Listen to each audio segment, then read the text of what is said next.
Hey everybody, Frabasaur here again with Shoryuken.com's 5-minute focus and round 2 with Tatsunical on DBFZ Tech. How you doing, Tatsu? Hey man, thanks for having me back on to answer some more Dragon Ball questions. Yeah. Pretty good. So, coming off another excellent performance at Wednesday Night Fights, one of the most important aspects of any fighting game is, of course, the neutral. And now that we've got these double jumps, and air dashes, and assists, and all sorts of things going on, vanishes, it's hard to kind of figure out what am I supposed to actually do when we're in the middle of the screen here. What am I actually, what's my goal here? What am I looking to accomplish other than the obvious of hit the other guy? Help fill us in, Tatsu. Yeah, so I can try my best to explain, but I will make a disclaimer here that the neutral in this game can be very wacky. It can be very unpredictable, it can be very unforgiving, and you know, just because you want to play it well doesn't mean that it'll necessarily turn out the way you want it to every time. So, but I can say this. I can say that the movement in this game is super important in the neutral. Just being able to instant air dash, right? That is something that I think every player should learn. Okay. If you want to play neutral. Top priority, instant air dash. Go to the lab. Gotcha. Super dash also plays a huge part in neutral in this game. It's this constant threat that you have to deal with. At any point in the match, someone can hit super dash, and then they can home in directly where you are. The super dash is homing. And so that's something you really have to look out for, and you have to respect it. Yeah, and what's really interesting about that mechanic is that it's not like you might expect, where when I press super dash, it homes to where the character was when I pressed it. There's a distance or a time limit on how long the super dash will go. And even if your character is moving away, the super dashing character will follow you until that time runs out, and then they finally stop the super dash. So they can come chase you down all sorts of ways and hit you cross up by accident. It's wild. Yeah, there's a lot of that that happens on accident. You see it all the time. Your character effectively turns itself into a projectile. Yeah, I'm just one giant attack right now. Yeah. And so it's extremely powerful as far as just being able to approach. And they've even said in developer interviews and stuff that like they added super dash as just a great way for players to be able to outmaneuver fireballs without having to, you know, learn all of these intricate movement options that are so common in anime games. But the thing that makes Dragon Ball great is that there's both of that. All that being said, right, there's the important things. If you're in neutral, Tatsu is sitting down with a high skill, low skill player regardless. What's going through your head? What are you looking to do? How are you trying to protect yourself? How are you trying to maneuver? What's generally going through your head, and what are you doing? So the first thing that I pay attention to is what character are they using on point, and then I pay attention to what assist they have behind it. So for me, the point characters that I usually look out for that have like really great neutral are ones with like sliding normals, or ones with like really good range, ones with like a Kamehameha, right? You basically want to look at what tools all three of the enemy characters have. Yeah, you compare that to your character's neutrals, and then you see how that plays out, right?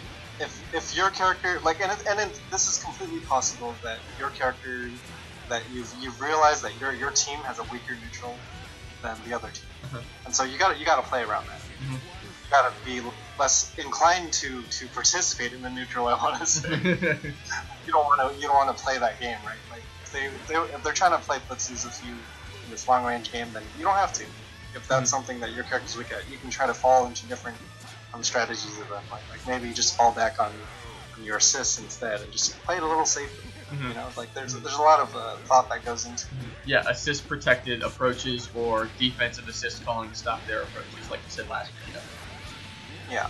Okay, so you've taken into account their characters. What else are you looking for? I am looking for openings by using air dash a lot. Okay. So air dash jump heavy in this game is pretty good. It's just a very once you stick out that jump heavy, it's going to stick out for a long time. It's just going to be this active moving hitbox, and if you combine that with instant air dash, it makes for a really great way to start an offensive approach. And so you'll see that a lot of times where like you'll just see two characters in neutral, they're air dashing around, and then all of a sudden one of them gets caught in midair, and then they block the other player's instant air jump heavy. Now they're getting pushed down to the ground as they're falling as they're blocking, and now the other player has advantage, and then next thing they know they have to block for the next like 5 to 10 seconds because the other player is just putting them in a really long block string, calling assists to reset that block string, and mixing up all at the same time. That's how it starts. Yeah.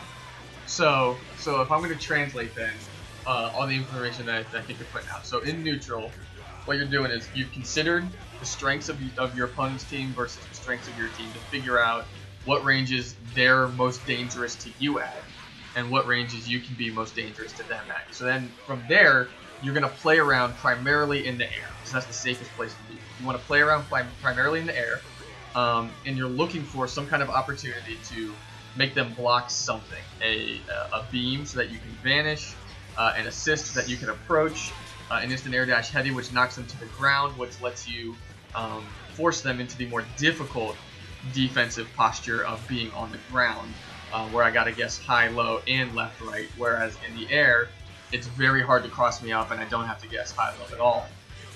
Exactly. So that's generally where you're looking to do. You're hovering in the air, looking for an opportunity to make an approach that forces them to the ground and lets you begin offensive pressure. Right. What kind of specific tools with your team do you like to use then in neutral, and the ways you like to use them? So with my team, I have a Vegeta assist, first of all. Right. And Vegeta assist is useful in many situations. You can use it in combo, you can use Oki, but you combine that with Cell and Nappa's ability to do their own thing. Like Cell has really great block string pressure. He gets like 2 lows during his block string, which a lot of characters don't get. He has a cross-up command teleport move, which, you know, I can just call assist, do the cross-up teleport, and now the other guy has to guess which way to block. That's really good. And then when we go to Nappa, we look at Nappa, then I can actually use Vegeta assist to set up my Cyberman, and then now that Cyberman is also part of my neutral. It's something that is on screen and the player now has to deal with. Right, good. I think we're getting a better picture of neutral now. So, thanks again for your time, Tatsu, and we will see you back for the 3rd and final episode. Yep, see you soon. Alright, see ya.